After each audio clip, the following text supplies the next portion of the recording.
It's easy to elevate the elegance of your dinner table with this beautiful reverse-seared prime rib. Enjoy as a romantic dinner at home with your loved one or a full dinner party with friends. Everyone will find this method melt in your mouth fantastic.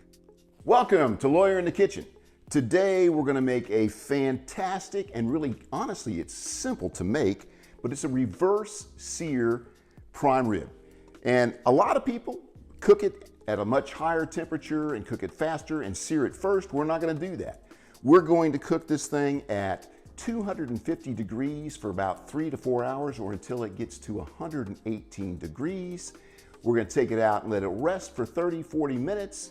And then we're going to put it back in the oven at 500 for 5 or 6 minutes and trim it, carve it right then. The first thing we're going to do is salt this entire prime rib liberally, leave it uncovered, and put it in the refrigerator overnight. So about 24 hours. So if you're going to have it done, if you're going to put it in the oven around 4, then put it in the refrigerator around 4. And I mean liberally salt this thing. We're certainly going to do the sides. And I will tell you this, we're going to cook it with the bones on. Some people say to get your butcher to cut this thing, cut the bones off and then tie them back on. It'll have the same effect. If it's tied nice and tightly, the bones add flavor. But it's not that hard to cut the bones off. So I'm going to leave them on there, and this is going to be good. And that's plenty of salt in the fridge for 24 hours. All right, so this has been in the refrigerator for 24 hours. And we're ready to start, but we need to remember that this thing needs to come to room temperature. It'll cook much more evenly and perfect if you let it sit out for about 2 hours. So we got another 2 hours to wait, and then we'll actually start getting this thing ready. So I'm going to prepare the herbs and the garlic. I've got about 8 cloves of garlic. I've got a good amount of rosemary, about that much. I've got this much thyme. I'm going to pull all the leaves off of each, and I'm going to put them into a spice grinder. On thyme, it's just easy. The very tip you break off, obviously, and then you just go against the growth on the stalks. We don't want stalks in there.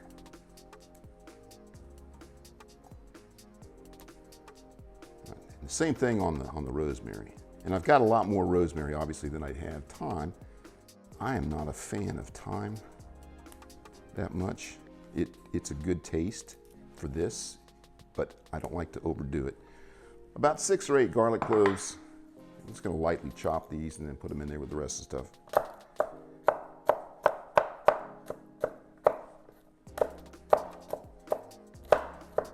And that should be good right there. And I'm going to go ahead and put some pepper. I'm going to add a little more salt to the roast when I get all this on here. And we're putting in about a ½ teaspoon of pepper.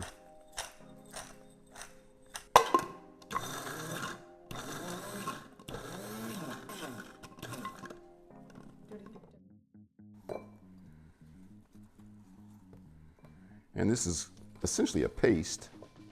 There's a million ways to do this. Some people put mustard on it to hold it onto the roast. Nothing wrong with that. It does not change the flavor. It does stick nicely. I've done that with ribs and stuff like that. Put some olive oil on it.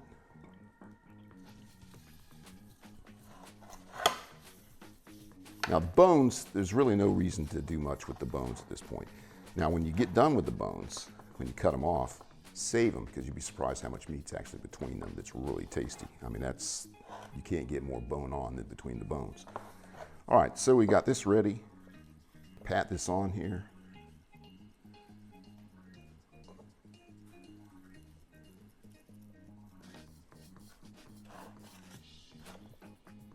And we could have made a little bit more. Now I'm going to hit it with a little bit more salt. This time just a little bit, because it has all the salt that was on it while it was in the fridge. We're ready to put it in. At 2 hours, we're going to check it. It'll definitely take 2 hours. It's probably going to be closer to 3 hours. It could be up to 4. This is an 8-pound roast, 3 ribs. it's going to be at least 3 hours, but I'm going to check it at 2 hours because the one thing you don't want to do is overcook it. We're looking for 130 as the final temperature.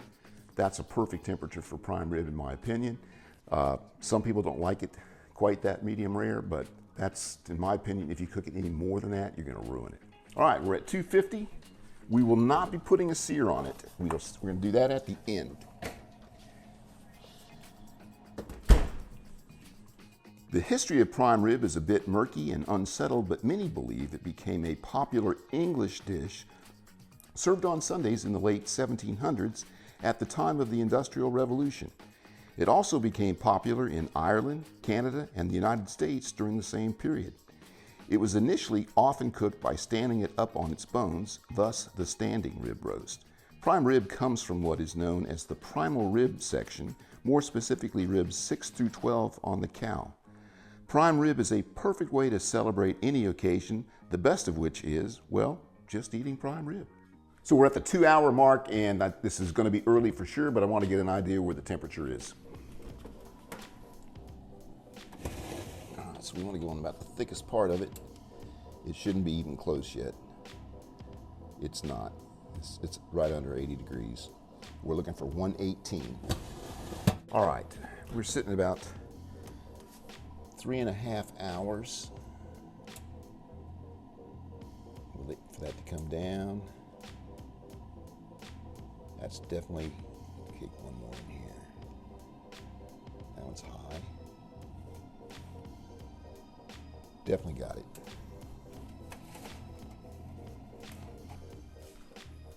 All right. Now we're going to let it rest for at least 30 minutes and loosely cover it with foil. Then we're going to set our oven at 500, put it in for 5 or 6 minutes, and we're ready to eat. All right, so we've rested this for about 35-40 minutes, and it looks great. Now we're going to put the sear on it. The oven's at 500, getting ready to put it in 5-6 minutes, up to 10, and we'll see how we have it. All right, so I had the oven at 500, and then I turned it off and put it on broil. Put a little more on the top. Look at that. Crispy.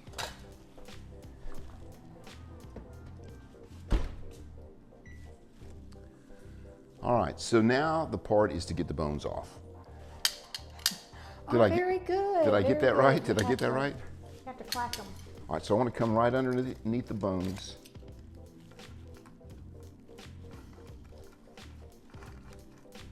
Oh, it's looking good. All right, and so I'm going to curl that in. Yeah, we did this better the other day. Yeah, we did. Well, because... there we go. I got it now. Or mine. Or yours. All right, pull the bones off. Look at that. That meat is perfect. All right. Am I taking these over there? We are. Let's put them on a plate. We'll save those. Let's just put them on this one. That's good for right now. On there is fantastic. The meat between those bones is great. That is medium rare. That is perfectly medium rare. All right, let's put it on the cutting board. I got some horseradish sauce ready to go. There you go. Get you a fork.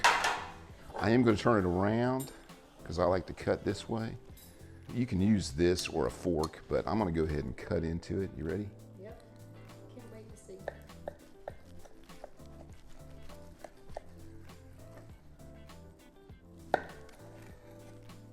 That's the most done.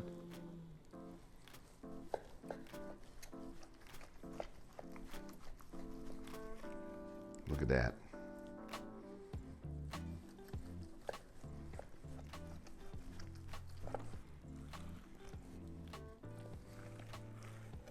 I'm pretty happy with that. All right, look at that. Isn't that nice? Look at that. All right, here we go. A little bit of horseradish sauce. That's it. Oh. Oh. That is fantastic. You got to try this reverse sear. You got to try a bite. A little horseradish. Yeah. Well, Oh, It's you're just, so this isn't mean. even that strong. This is No, not strong because horseradish. You say a little, and I say a little, and that's two different Yeah, they're different things. things. Yeah.